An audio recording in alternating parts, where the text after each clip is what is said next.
thank you, organizers of this program, for the opportunity to give this presentation on cultural mutation and globalization, dissecting gender inequality and social stratification in the Osu caste system. My name is Gloria Ekedum. I am a graduate of Rivers State University of Science and Technology. I am a Nigerian author. I write under the pen name Gloria Ogo. I have written over 6 works and I identify as a writer of conscience. Several of my articles have appeared in Opinion Nigeria and Daily Trust. I am currently a tutor at Old Dominion University, Norfolk, Virginia, USA. I commenced my first research for my novel in 2012 when I wrote Why Men Slept, and I focused on gender inequality and gender based violence. Currently, Why Men Slept is being used in Nigerian universities, polytechnics, and colleges of education. My second novel, Black Opal, published in 2017, focused on the Igbo landing mass suicide of 1803. It is an historical event about 75 Igbo captives who took their lives on the soil of Georgia rather than go into slavery. During this time, marginalized caste of the Igbo region of Nigeria, called the Usu caste, were also sold as slaves. The Osu caste practice of southern Nigeria originated before the colonial era. It is practiced in specific regions of the Igbo ethnic group. Within the pre-colonial Igbo society, two distinct social groups existed: the freeborns, known as Nwadiala, who were considered masters, and the Osu, who were considered slaves and dedicated to serving the community gods. The term Osu was also used to identify individuals who had offended the gods and they were ostracized from the general population in order to avoid offending the gods. The Osukas practiced was the Osuka system was practiced in Imo, Anambra, Enugu, Abia, and Ebonyi. In every society, social stratification, discrimination, prejudice, and injustice exist, but they differ from one society to the other. Discrimination can take several forms in the society. It can be economic, social, religious, and even political. It exists among individuals, ethnic groups, and nations. One group claims superiority over another. The caste system is one of such problems made by man and is the second system of social stratification in which status is determined by birth. Marriage is restricted to member of one's own caste and is lifelong. Among the Igbos of southeast zone of Nigeria, there is the caste system known as the Osuka system. It is perhaps among the world's longest surviving status discrimination, as that of the Indian caste system, and it is believed to be as old as Igbo land itself. The Osuka system in southeast Nigeria is a social hierarchy that perpetuates discrimination and marginalization against individuals who are considered untouchable and polluted. Osus are slaves dedicated to the service of deities. Their descendants are also considered slaves. The Osu is as old as the creation of Igbo race and can be associated with antiquity. In the 19th century, the Osus were originally regarded with respect and honor, but as their number expanded and their status deteriorated, they became outcast, feared, and despised.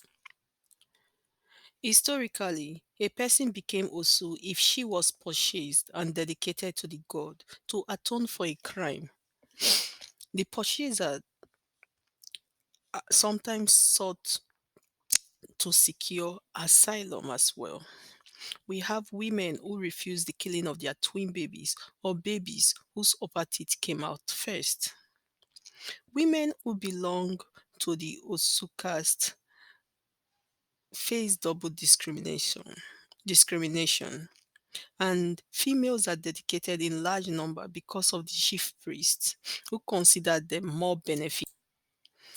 Women are mostly the victims of Osu tradition because of the protective nature of the Igbo shrine. Most of the widows in the olden days have nobody to protect them and were subject to be taken and sold into slavery. Some of them ran into the shrine to become an Osu. The spread of Western feminist thoughts and the promotion of human rights have challenged traditional gender roles and the caste system, leading to mutations and adaptations that perpetuate inequality. Some of the shrines do not even accept male Osu, they only accept female Osu. One of the examples is in Imilike Oba and Amalulu, where the Osu were referred to as the Igwere. They were offered to the deities of Amai, Okpo, and Ezeukwu, respectively.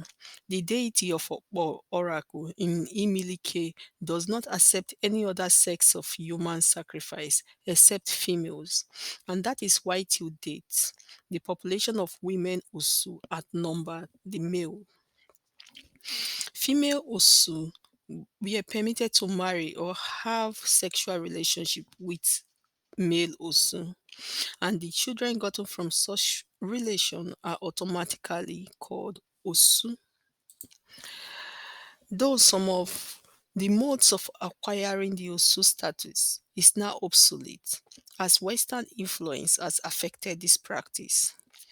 This presentation today aims to dissect the impact of globalization and cultural mutation on gender inequality and social stratification imposed by the Osuka system, and explore effective policies to address the root causes of caste based discrimination.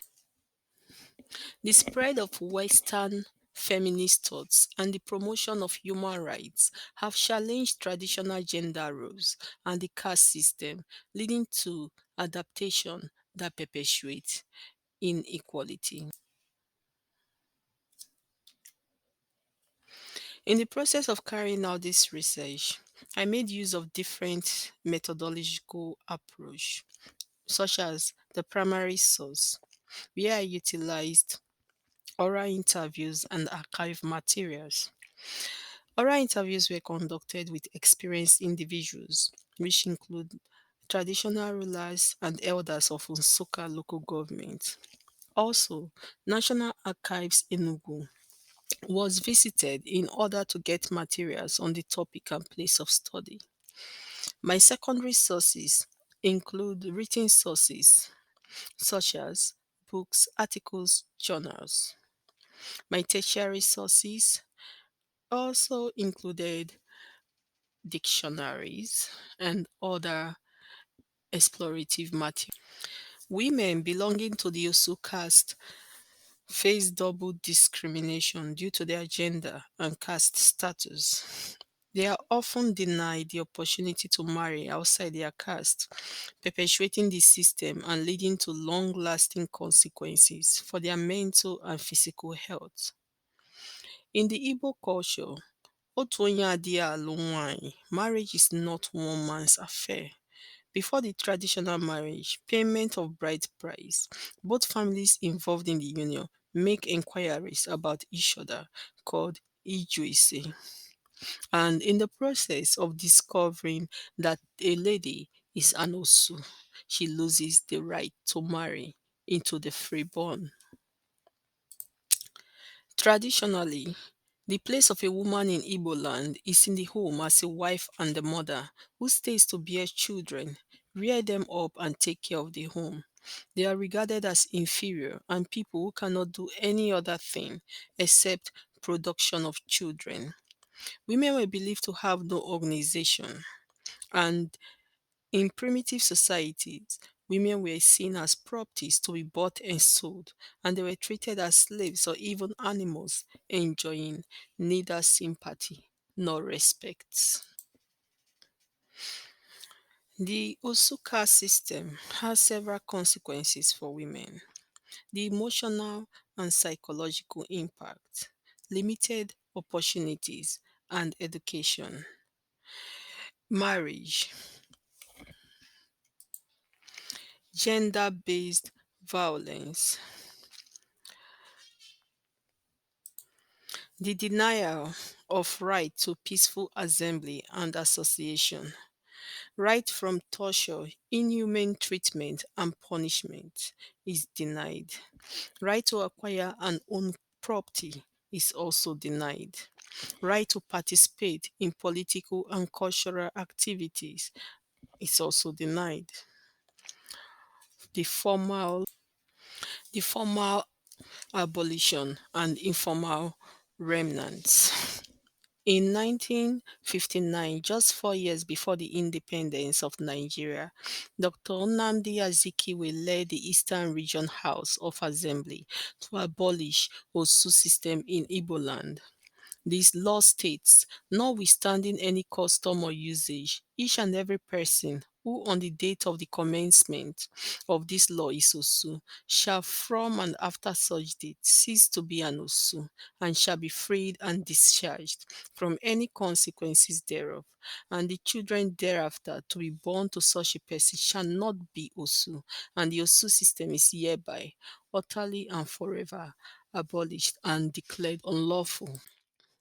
While the formal legal abolition of the caste system has taken place, its informal remnants continue to linger in society. These remnants perpetuate discrimination and marginalization, hindering progress towards a more equitable society. The fight against the Osu caste stigma has a lot of influence. We have the influence of colonization. During the colonial period, Nigeria came under the influence of European powers, leading to the imposition of foreign cultural values and norms. The caste system was stigmatized by the colonizers, who considered it discriminatory and backward. As a result, efforts were made to eradicate the system. However, the process of colonization and subsequent introduction of Western ideas of social hierarchy further reinforced existing power dynamics and social inequalities, including gender inequality within Osuka's system. Other powers which has tried to fight against this stigma is globalization and modernity, the reinforcement of social hierarchy, cultural mutation, and adaptation. While traditional practices may have evolved, the core discriminatory aspects of the caste system, including its impact on women, persist. Globalization has contributed to the reconfiguration and adaptation of caste based identities and practices, further entrenching gender inequality and social stratification within the Osu caste system. It is important to note that the impact of globalization on the perpetuation of the Osuka system and gender inequality within it is a complex issue influenced by multiple factors. The interaction between globalization, cultural practice, and social structure vary across contexts and requires nuanced analysis. The strategies for change include education and awareness, legal intervention, grassroots movement and activism, interfaith dialogue and cooperation, economic empowerment, collaboration with international organizations. The Osuka system in southeast Nigeria perpetuates discrimination and inequality. Globalization, cultural mutation, and the challenge of traditional gender roles offer opportunities for change. We must not relent in efforts to challenge and deconstruct power structure in order to break the chains of the Osuka system and its legacy of discrimination and inequality. The fight must go on.